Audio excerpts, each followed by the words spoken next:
istimewa. Tapi macam-macam sih sebenarnya kalau diteliti dia istimewa semua sebenarnya. Kalau diteliti satu itu istimewa semua. Jadi nggak ada hari yang nggak istimewa sebenarnya. Hari yang nggak istimewa itu kalau nggak punya duit istimewa. Wa afdaluha dzulhijjah li'anna fiha hajja wa ayyam ma'lumatin ma'dudatin wa dzulqa'dah min ashhuril hurum wa huwa min ashhuril hajji wa syawal min ashhuril hajji wa laisa min hurumi wal muharram wa rajab wa laisa min ashhuril hajji. Jadi hari-hari utama dalam sebulan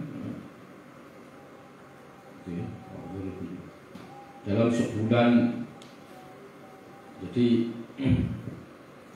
ini ada bagus ini. Jadi ini Imam Ghazali di syarahnya ya. Ini sebenarnya hari-hari itu kita itu bisa mencari ini istimewa Imam Ghazali. Mana bulan semuanya bulan Ramadan. Yang terkenal di bulan Ramadan adalah Lailatul. Anda bisa meneliti kapan Lailatul Qadar itu jatuh. Syawal, apa hari Syawal itu ada hari-hari yang istimewa. Itu bisa Anda teliti. Yang istimewa ini. Jadi bisa diteliti. Hari-hari utama dalam sebulan itu ya, awal ya, pertengahan ini, akhir bulan, pertengahan bulan, hari-hari di bulan purnama, Dzulhijjah, Muharram, Rajab, wa Akhirul Fatih salah satu Sabtu. Wa afdaluha Dzulhijjah. Kenapa kok Dzulhijjah? Li'anna fihi karena Dzulhijjah al-hajjah utawi ono haji, ya, hari bulan haji.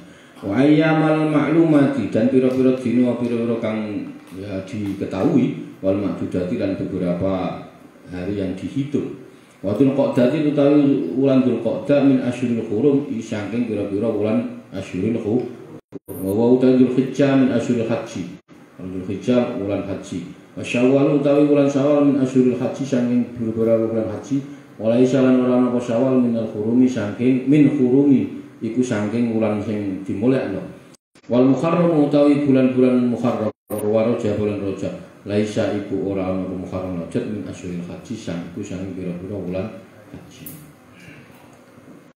Jadi apa namanya, kalau ada pertengahan bulan itu 13, 14, 15 dalam setiap bulan.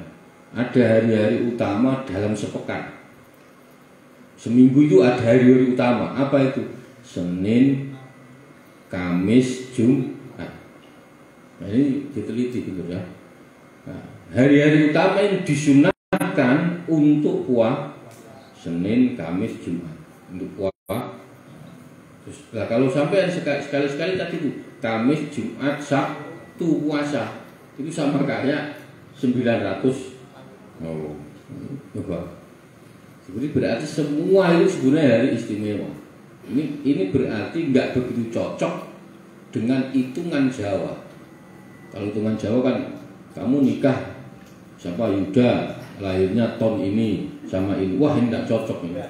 Jangan kerja di air, gitu. Ini nggak begitu ini ya. Maka gini ya. Tapi begini, setiap peradaban, mau peradaban Jawa mau itu pasti punya titik sama, punya hitung-hitungan sama. Arab itu punya, kalau Arab itu kayak abjadun, hawazun itu pakai itu, hitung-hitungannya pakai itu. Kalau guru saya ngitungnya begini. Ini agak susah tapi ya. Si mama ini nikah Yuda sama siapa perempuannya? Ngitungnya itu dihitung hurufnya. Dihitung hurufnya kayak gini. Alif, ya. Di Al-Quran itu totalnya ada berapa? tahu. Dulu saya tahu istimewa. Kalau alif di Al-Quran itu totalnya kalau tidak salah 48.740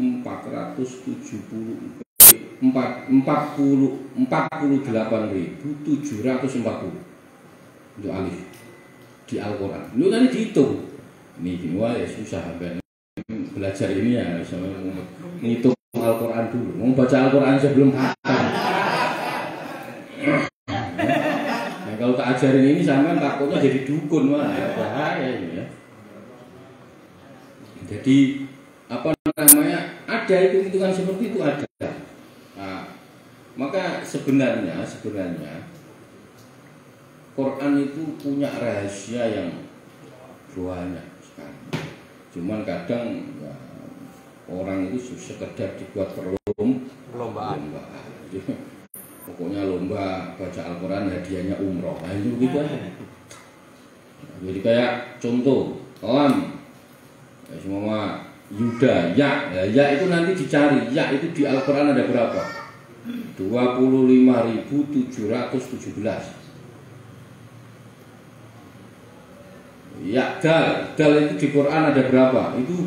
Itu dicari, nanti baru dihitung. Ini ketemu ini. Nah, nanti hutungnya ini berapa? Nah, itu nasibnya di situ nasibnya.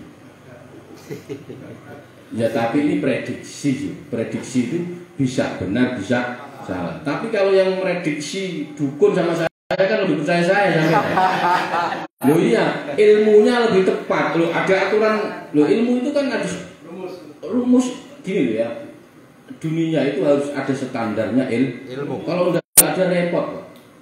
Loh iya, kita sholat. Kita ini sama-sama tidak ada yang pernah melihat baginda Nabi Muhammad SAW. Kalau tidak ada ilmunya, orang ngawur sholatnya. Ya, tak jamin orang ngawur sholatnya. Maka standarnya itu harus ada ilmu. Gitu. Kita ini semua nggak pernah melihat baginda Nabi Muhammad SAW. Terus siapa yang mau niru? Maka sekarang itu ada yang sholat aneh-aneh. Nah, padahal sholat itu ada standar keilmuan. Oh kalau nggak ada bubar. Nah, contoh, apalagi sholat zakat sama standarnya ada semua. Kalau enggak orang kan akhirnya berapa zakat? Pokoknya saya zakat. Lu zakat itu ada hitungannya pak. Nah, kalau sedekah enggak ada sampai mau sedekah 1 batang rokok, 2 batang rokok, 10.000 enggak ada masalah. Tapi kalau zakat ada standar hitungannya. Nah, ilmunya jelas.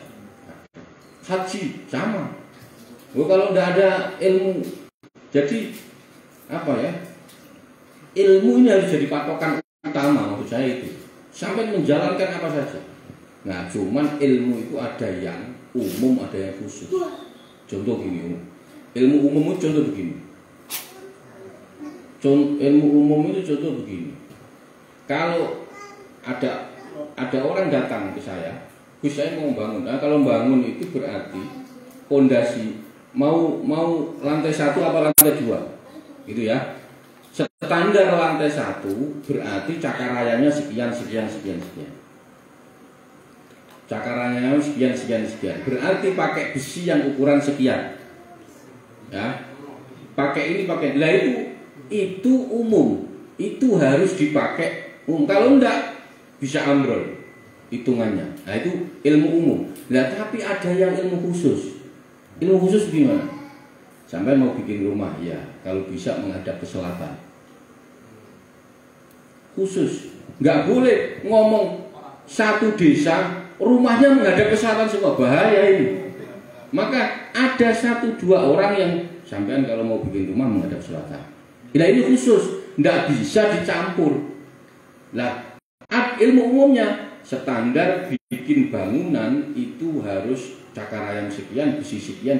Nah itu baru Anda bisa lantai 2. Tapi kalau besinya cuma ukuran sekian, ya lantai 1. Kalau dipaksa lantai 2, ambruk. Ini umum. Nah ilmu umum ini dipakai semuanya. Nah tetapi ada ilmu-ilmu khusus. Nanti kalau pas mau mulai hari Rabu, kalau mau masang ini ini khusus ini. Khusus menghadap ke selatan. Nah ini menghadap ke selatan ini tidak bisa pakai ilmu umum. Kalau ilmu umum, satu desa menghadap ke selatan semua bahaya. Nah, maksudnya, maka ada ilmu umum, ada ilmu, tapi standarnya pasti ada. Nah, Gus kok dibedakan ilmu? Loh, tetap hitungannya ada. Pakai hitungannya tetap ada. Nah, contohnya begitu. Nah, terus maka yang apa sih namanya hitung-hitungan Arab itu biasanya pakai abjadul hawanya dihitung. Ini ketemunya sekian. Nah, kalau primbon Jawa ya ada hitungannya sendiri. Primbon ini semua namanya siapa, ketemunya di mana, oh wetonnya ini, paing ketemu manis, itu ada hitungannya semua. Nah, terus pertanyaannya begini.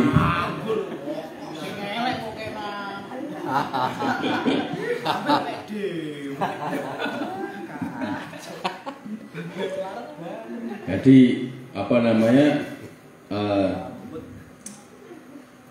hitung-hitungan Gus, saya semua ada yang nanya, saya harus percaya apa enggak? Ya, semua sampai mau nikah terus dihitung jatuhnya jelek seumpama. Kalau nikah sama ini, waduh melarat begini. Gini, nah, setiap ilmu itu pasti ada mustasnaya, ada pengecualian. Contoh, babi haram jelas. Apapun sama dengan babi haram. Tetapi babi itu bisa jadi halal kalau sampeyan di hutan mau mati sudah tidak ada lagi, maka makan babi Nah, hitung-hitungan itu juga sama. Sampai ngitung ini ketemu, wah ini jatuhnya miskin ya, umpama ya. Nah, maka ada penawarnya, namanya berarti sampean kalau mau nikah tanggal sekian. Oh, itu ada penawarnya. Oh tenang, nggak usah cerita. Urusan begitu itu gampang, khatam. Saya sudah khatam. Nah, tapi kalau ini tak omongkan, saya nanti jadi dukun. Bahaya, nanti saya ke sini datang minta air. Bahaya. Orang-orang alim dulu itu kalau ditanya itu nggak asal ngomong, nggak asal jawab. Semua mana? Saya mau bangun rumah baru, kiai dulu ya. Itu nggak langsung jawab, dia pakai hitungan. Cuman karena ada yang jawab, ada yang jawabnya spontan cepet, karena dia sudah hafal hitungannya. Nah, tapi sekarang itu, kalau dulu itu, sekarang peran kiai itu sudah mulai tergeser sama Google. Dulu itu punya anak tanya kiai, mau bangun rumah tanya kiai, mau macam-macam itu tanyanya kiai. Nah, karena waktu itu ya Google-nya itu dia kiai itu. Sekarang punya anak nama, langsung Google nama Al-Islami, ini keluar semua, nama-nama Islam keluar semua. Nah, Google sekarang ya, saya nggak tahu ya, zamannya sudah begitu. Nah, maka saya ini kalau tak baca semua khatam, ini sudah khatam itu. Ini kan khatam terus nganggur nggak enak ya. Kalau nganggur terus nggak enak. Maka standar, saya mau mengulangi lagi bahwa puasa, kita kemarin belajar tentang puasa umum, puasa khusus. Kenapa Imam Ghazali menerangkan ini? Tujuannya kok bukan untuk menjustis orang, tapi untuk kita muhasabah, kita introspeksi diri. Kita ini puasanya di mana sih? Itu kemarin sudah dijelaskan, puasa umum adalah menjaga makan, hanya sekedar menjaga makan, minum, sama bersetubuh. Nah, ini rata-rata kita mampu melewatinya, rata-rata. Tetapi kalau kita sudah mulai naik ke puasa khusus, mulai menjaga mata, menjaga kuping, menjaga seluruh anggota tubuh dari perbuatan yang haram atau dosa. Nah, ini yang sudah mulai agak perjuangannya berat. Tetapi walaupun ini perjuangannya berat, tetap niat di awal jelas ya. Man soma Ramadana imanan wahtisaban. Iman wahtisaban, enggak usah hitung-hitungan. Nah sekarang itu enggak, orang itu pakai hitung-hitungan. Nah, maka maksud saya adalah walaupun kita ini belum khusus, belum bisa khusus, tapi mulai walaupun sekarang masih Ramadan, maksudnya di bulan Ramadan ada keinginan niat untuk naik puasa khusus. Lah nanti lewat ini selesai, semoga nanti kita ditemukan Ramadan yang akan datang, niatnya sama. Ada niat untuk puasa khusus. Saya yakin kalau puasa umum lolos semua, saya yakin. Nggak makan, minum, hanya khusus. Kalau yang nggak punya istri malah nggak lewat. Hanya 3 ini aja. Nggak makan, nggak minum mulai pagi sampai maghrib, nggak bersetubuh, cuma ini aja. Saya yakin lulus semua. Tetapi kalau sudah mulai bicara, mulut tidak berbuat dosa, kuping tidak berbuat dosa, tangan tidak berbuat dosa, pikiran tidak berbuat, nah ini yang sudah mulai agak susah. Maka walaupun tetap kita belum bisa, maka harus tetap punya niat untuk naik makom. Makomnya niat keinginan, bismillah. Ya Allah ya Rob, saya semoga puasa ini walaupun faktanya belum bisa. Walaupun faktanya belum bisa. Nah itu kalau sudah khusus. Maka kata ulama-ulama, kalau sudah bisa melewati puasa khusus, itu nanti pelan-pelan sendiri jalannya itu akan menemukan puasa khusus. Nah orang yang puasa bisa sampai makom khusus bisa membuka, membedah pintu lah. Jadi kalau Yuda pengen melihat kerajaan langit, tidak usah puasa 41 hari, kelamaan ya.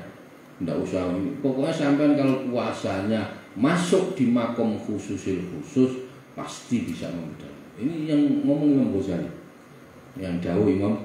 Berarti saya yakin Imam Ghazali menulis kitab ini bukan hanya sekedar beliau mengutip Quran dan hadis, tetapi beliau pasti punya pengalaman spiritual.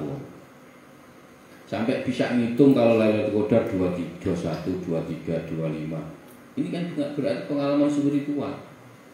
Ini pengalaman spiritualnya Imam Ghazali tentang puasa-puasa itu. Maka sekarang pesennya itu yaitu walaupun kita itu biasanya kalau kultum itu kan meningkatkan ibadah, iya ya, meningkatkan ibadah pas loh ya segitu-gitu terus gitu. Maksudnya gini, bab yang kita alhamdulillah kita ini sudah insya Allah tahu semua mana yang batal puasa, mana yang tidak batal tahu semua ya. Yang membatalkan puasa apa? Ini. Itu tahu semua sudah masanya sudah lewat. Maka harus ada niat tekad untuk bukan meningkatkan ini, tapi meningkatkan puasa yang umum menjadi khusus. Niatnya dalam hatinya harus itu. Maka kemarin dijelaskan puasa itu adalah pintunya ibadah. Maka kalau puasanya clear, maka ibadah yang lain beres. Nah, kalau puasanya clear, ibadah yang lain beres sudah. Wa fil khabari ma min ayyamin amalu fihinna afdalu wa ahabbu ila Allah azza wa jalla min ayyami ashri dzil hijjah. Inna sauma yaumin minhu ya'tilu siyama sanati wa qiyama lailatin minhu ta'dilu qiyama lailatil qadr. Jadi sudah mulai dijelaskan dalam hadis dawuhnya ma min ayyamin amal, ma min ayyamin ora ono saking pira-pira dina al amalu amal ya fihi ing dalem ayyam afdhulu itu lebih utama wa ahabbu dan lebih disenangi ilawa ing dalem sandini Allah azza wa jalla min ayyami asyri dzulhijjah saking pira-pira dinane dina 10 saking wulan dzulhijjah. Makanya kalau dzulhijjah itu usahakan puasa. Kalau memang nggak puasa, usahakan qiyamul. Qiyamul itu apa kata guru saya? Nggak usah banyak-banyak. Pokoknya habis isya sampeyan sholat sunnah ba'diyah isya sama sholat itu sudah qiyamul. Ini sudah qiyamul itu. Minimal itu sudah qiyamul. Inna sauma yaumin, maksudnya poso sedina minhum saking dzulhijjah ya'dilu iku madani sapa sama ya. Asyama ing poso sanatin ing dalem setahun. Wa qiyamalan jumeneng ibadah, wa qiyamal laili lan jumeneng. Lailatin ing dalem sewengi minhu saking asyru dzulhijjah ta'dilu qiyamal lailatul qadri itu sama kayak Lailatul Qadar. Kila wala jihadu fisabilillah ta'ala, ini yang tadi dijelaskan itu wala jihadu fisabilillah azza wa jal man ukirra jiwadu wa ukhriqa damuhu wallahu a'lam. Semoga manfaat. Ini kalau nggak pada terus khatam nganggur nggak ngapa-ngapain. Padahal nanti kalau memang terpaksa khatam, saya mau ngaji sedikit. Guru saya itu pengarang kitab namanya Al-Ulama Al-Mujaddidu. Nanti saya mau membaca sedikit. Ini ulama-ulama pembaharu Islam. Mulai tahun 100, tahun 200, tahun 300, tahun 400, tahun 500, tahun 600 sampai tahun 1400. Itu ada setiap tahunnya itu ada pembaharu Islam. Semoga bermanfaat. Wassalamualaikum warahmatullahi wabarakatuh. Waalaikumsalam warahmatullahi wabarakatuh. Maulana ya sholli wa sallim